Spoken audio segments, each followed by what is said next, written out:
नमस्कार दोस्तों। हमने उन्हें पकड़ लिया है। नरेंद्र मोदी साइकोलॉजिकली बुरी तरह फंस गए हैं। वो हार मान चुके हैं और नरेंद्र मोदी आज पूरी तरह से कंप्रोमाइज्ड हो गए। हमें उनकी पूरी असलियत पता है, इसीलिए आज वो डरे हुए हैं और भाग रहे हैं। वो डर रहे हैं, इस देश के लोगों से डर रहे हैं, दुनिया से। आज एक डरा हुआ प्रधानमंत्री, क्योंकि वो कंप्रोमाइज्ड है।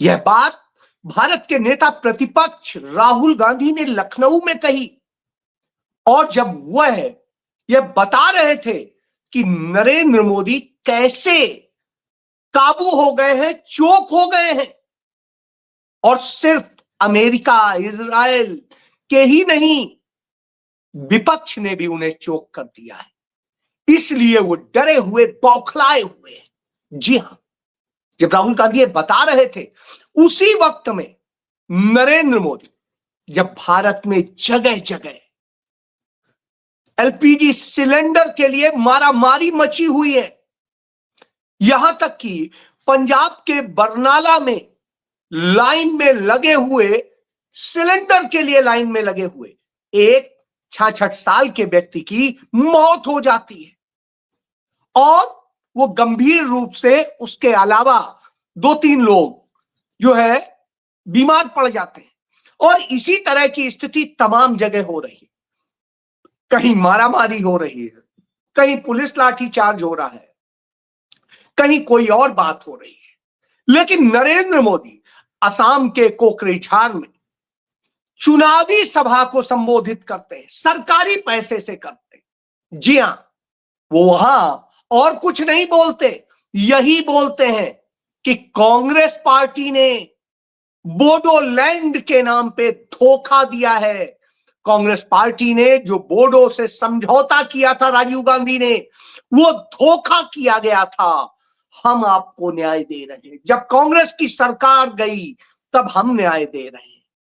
लेकिन न्याय आज यदि आपने दिया होता तो आज आपको यह रोने की जरूरत नहीं पड़ती, इस तरह की बात करने की जरूरत नहीं पड़ती, और अपनी रैली वर्चुअली संबोधित करने की जरूरत नहीं पड़ती। आप भागते नहीं।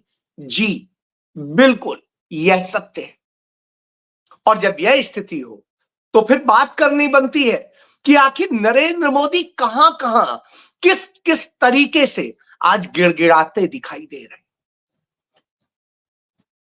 ईरान और इजराइल अमेरिका की जो जंग है, वो जंग 14 दिन पूरे कर चुकी है, 15वें दिन में है। और जब 15वें दिन में है, तब हम देख रहे हैं वो अमेरिका, वो इजराइल जो कह रहे थे कि कुछ घंटों में ही वो ईरान को तबाह कर देंगे और ईरान घुटनों पर आके गिड़गिड़ाएगा, रोएगा। आज यह स्थिति हो गई है कि वही डोनाल्ड ट्रंप हो या नेतन्याहू, अपने गुब्बारे को फुलाए रखने के लिए तमाम बातें कर रहे हैं, लेकिन दूसरी तरफ तमाम उन बड़े देशों से, रूस से, चीन से प्रार्थना कर रहे हैं कि ये लड़ाई रुकवा दो, अब कुछ ऐसा करो कि ये रुके। कैसे इसमें शांति हो? क्यों? क्योंकि अब तक इस जंग के दौरान अमेरिका के 4 जहाज मार गिराए गए, और 4 में से जो आज मारा गया वो इराक की सीमा में, वो हवा में ही अपने लिए ईंधन भर रहा था, और उसी समय दूसरा विमान क्षतिग्रस्त हुआ है। उनके 4 जो है चालक दल से संबंधित लोग मरे। तो आप यह समझ लीजिए, इतने महंगे विमान है। इसके पहले चाहे दुबई में रहा हो या और दूसरी यूएई में रहा हो, तमाम जगह पे उनके तमाम विमान भी मारे गए हैं, और उनकी सबसे अभेद्य मानी जाने वाली मिसाइल डोम, वो भी मारी गई। तो इस तरह से अमेरिका को भारी नुकसान हो रहा है। रोजाना करोड़ों डॉलर का नुकसान हो रहा है, और जब इतना बड़ा नुकसान हो रहा हो तो निश्चित रूप से बुरी स्थिति होगी। तो जब वो घबराया हुआ है, डरा हुआ है, तो स्वाभाविक सी बात है। तो उस डोनाल्ड ट्रंप से और नेतन्याहू से डरा हुआ भारत का प्रधानमंत्री नरेंद्र मोदी क्या करता है? अब वह देख रहा है कि ईरान तो डरने का नाम नहीं ले रहा है। ये वही ईरान है जिसके भारत और ईरान के रिश्ते 6000 साल पुराने हैं। अमेरिका नाम का कोई देश नहीं होता था, इंग्लैंड नहीं होता था, यूरोप नहीं होता था, तब होता था और तब से हमारे रिश्ते हैं। कभी भी वो हमारा दुश्मन नहीं रहा। भले ही राजशाही के दौर में उसने हमारा बहुत कभी साथ न दिया, तब भी वो हमारा दुश्मन नहीं था, हमारे खिलाफ नहीं था, हमें कुछ ना कुछ तो मदद देता था। इजराइल ने हमें कभी कोई मदद नहीं दी। जिसने हमें कभी कोई मदद नहीं दी वो इजराइल के साथ नरेंद्र मोदी खड़े। जो सिर्फ सौदा करता है, पैसे लेता है और सामान देता है, उसके साथ खड़े हैं। उस अमेरिका के साथ खड़े हैं जो सिर्फ सौदे के लिए जीता है, जो असलहे बेचता है और दूसरी चीजें बेचता है, उसने भी मदद नहीं की।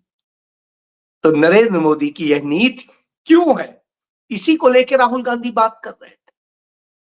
और जब राहुल गांधी ये बात कर रहे थे उसके पहले आप देखिए 3 बार भारत के विदेश मंत्री, जिस समय अमेरिका और इजराइल ने ईरान पर अटैक किया, छोटी छोटी बच्चियों को, 250 बच्चियों को मार डाला गया, वहां के सर्वोच्च धर्मगुरु को मार डाला गया और इन सब पर अफसोस जाहिर करने का था, वो अफसोस जाहिर नहीं किया।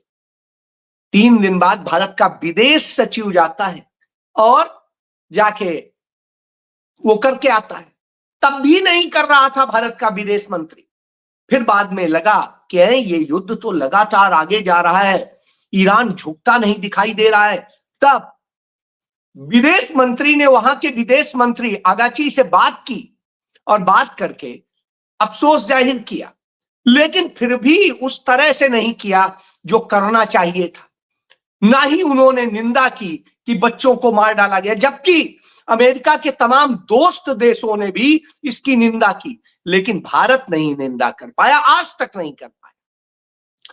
तब फिर बात करी, बार बार क्यों बात कर रहे थे? क्योंकि ईरान हार्मोज का जो JW है, रास्ता है, उसे बंद कर रहा था और उससे सबसे बड़ा है दुनिया में किसी को नुकसान है तो भारत को है। क्योंकि ईरान तमाम देशों को छूट दे देगा, भारत को नहीं अब देगा, क्योंकि अब भारत उसका दोस्त नहीं। भारत तो इजराइल के साथ खुल के खड़ा है, कहे आया है उनकी संसद में, और इसी नरेंद्र मोदी कहे आए।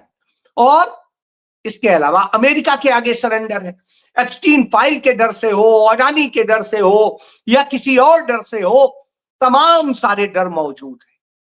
इन सब के कारण नरेंद्र मोदी ने जो सरेंडर किया है उसका भुगतान देश को करना पड़ा है।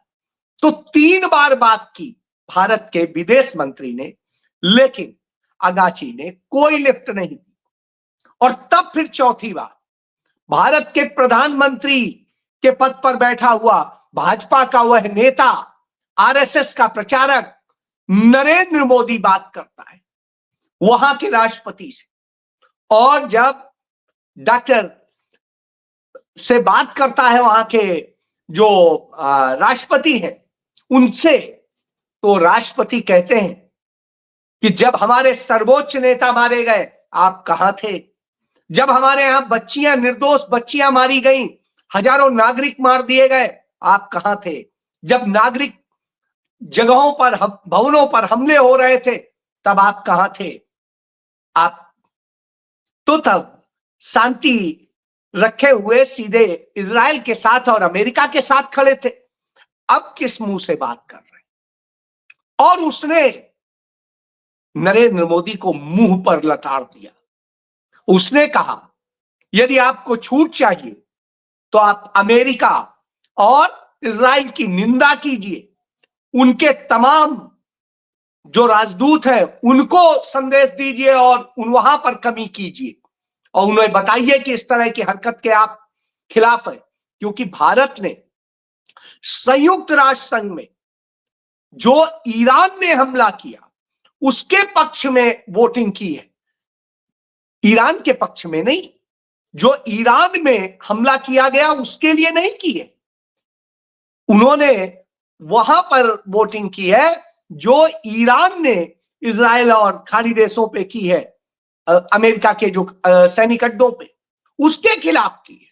यानी छोटे छोटे बच्चों के हत्यारों के खिलाफ नहीं की है। और इन सब बातों को लेकर उसने कहा नहीं, आप जाइए, आपको हम दोस्त नहीं अब समझ सकते हैं। नरेंद्र मोदी ने बड़ी दुहाई दी कि हमारे तो आपके बड़े अच्छे संबंध रहे हैं, पंडित नेहरू रहे हो, इंदिरा गांधी रहे हो, राजीव गांधी। तो उन्होंने कहा आप जब उनकी भी इज्जत नहीं कर सकते तो अब क्या करेंगे, इसलिए अब कोई बातचीत नहीं। नरेंद्र मोदी के मुंह पर कुछ था नहीं कि वो बोले। वो एक ट्वीट करके कि वहां के राष्ट्रपति से बात की, बस खत्म हो गया। वैश्विक चिंता करी, बस खत्म हो गया। उधर चीन ने 1 लाख अमेरिकी डॉलर की मदद दी है, वो जहां बच्चियां मारी गई उसे मानवीय मदद के तौर पर कहा, क्योंकि बच्चियों को मारा गया। तो उसने यह संदेश दिया। उधर रसिया लगातार संदेश दे रहा है, इसीलिए ईरान ने साफ कह दिया कि हम चाइना के जहाज जाने देंगे, रसिया के जाने देंगे, बांग्लादेश के जाने देंगे, लेकिन भारत के नहीं, क्योंकि भारत जहां खड़ा है वह मंजूर नहीं। जी हां, उसने दगा किया है, यह बात वो कह रहा है।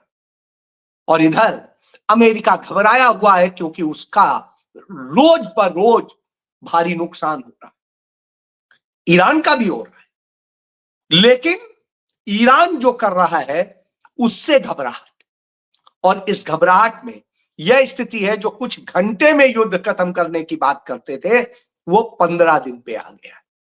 और अभी कितना खिंचेगा किसी को पता नहीं, क्योंकि ईरान चाहता है यह युद्ध अब लंबा चले, और जब लंबा चलेगा तो अमेरिका और इजराइल दोनों की रीढ़ टूट जाएगी।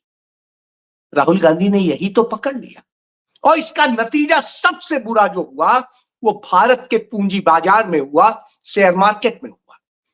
भारत की शेयर मार्केट एक हफ्ते में 50 लाख करोड़ रुपए का नुकसान करा गई है, 50 लाख करोड़ का।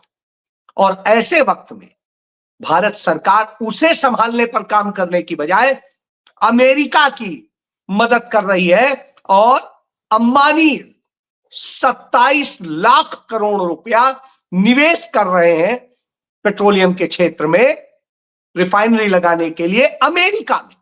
अमेरिका जो अपने आप को इतना बड़ा रईस कहता है, दुनिया की सबसे बड़ी आर्थिक ताकत कहता है, वो अमेरिका नहीं कर रहा है, बल्कि हम अमेरिका को अपने देश की कमाई दे रहे हैं, शेयर मार्केट में लुटवा रहे हैं और यहां लुटवा रहे हैं। सोना भी गिरा है, चांदी भी गिरी है। यानी पहले होता था मार्केट नीचे जाती थी तो सोना चांदी बढ़ता था, अभी वह भी नहीं है। तो ऐसी स्थिति में आप समझ लीजिए क्या स्थिति है। दुबई अपना एयरपोर्ट चालू नहीं कर पा रहा है, और इसी तरीके से खाड़ी देशों ने समझ लिया है कि अमेरिका ने हमें धोखा किया है। हमसे लाभ लेने के वक्त में तो लिया, हम इस भरोसे थे कि हम पर संकट आएगा तो अमेरिका मददगार होगा, चाहे इजराइल का हो चाहे ईरान का हो, लेकिन आज यह स्थिति है कि वो अकेले पड़ गए। जी, जब वो अकेले पड़ गए, इधर यह स्थितियां, तब कौन खड़ा होगा? यही वजह है कि नरेंद्र मोदी सरेंडर मोदी है, जिसका भुगतान यह देश कर रहा है। और देश में लगातार पेट्रोलियम संकट पैदा हो रहा है, कुकिंग गैस का संकट पैदा हो रहा है, कमर्शियल सिलेंडर नहीं मिल पा रहे हैं, तमाम होटल, तमाम रेस्टोरेंट्स और तमाम छोटे छोटे काम करने वाले जो लोग हैं वो बंद करके पड़े हुए। यह स्थिति है, और यह मैं नहीं कह रहा हूं, यह रिपोर्ट्स कह रही हैं, जो तमाम अखबारों में, तमाम चैनल्स में जो गोदी मीडिया कहलाते हैं उनमें आ रही। जी, पंजाब में जैसा बताया मैंने कि एक व्यक्ति लाइन में खड़े खड़े मर गया। एक समय में लोग मर रहे थे लाइन में खड़े खड़े नोट बदलने के लिए, अब मर रहे हैं इसमें।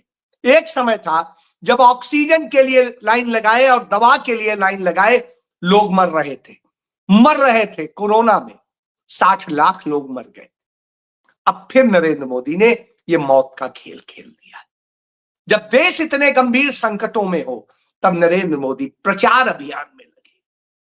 अब वो किसान निधि के 2000 रुपया जारी करेंगे, जो किस्त उसका आयोजन करेंगे। तो इस तरह के कामों में व्यस्त हैं, भारत को बचाने, भारत की प्रतिष्ठा बचाने, और किसी के लिए नहीं कर।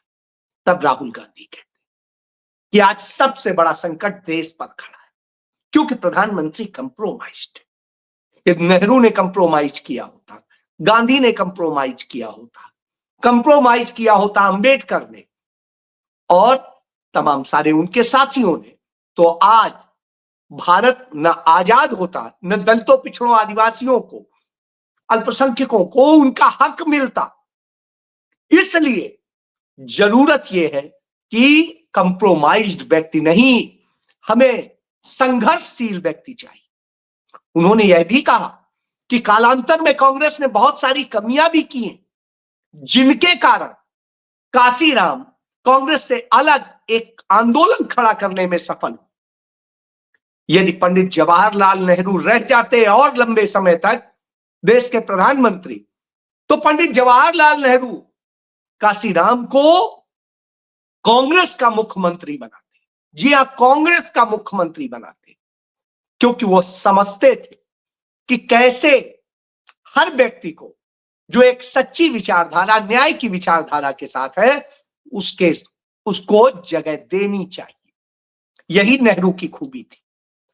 राहुल गांधी तब नेहरू जी के इस महान आदर्श को बता रहे थे, तब वो काशीराम और डॉक्टर अंबेडकर के उस महान आदर्श को बता रहे थे, गांधी जी के आदर्श को बता रहे थे, नेहरू जी के आदर्श को बता रहे थे, जब पूरी भारतीय जनता पार्टी, उनके नेता इन सब को लांछित करने में हर समय लगे रहते हैं।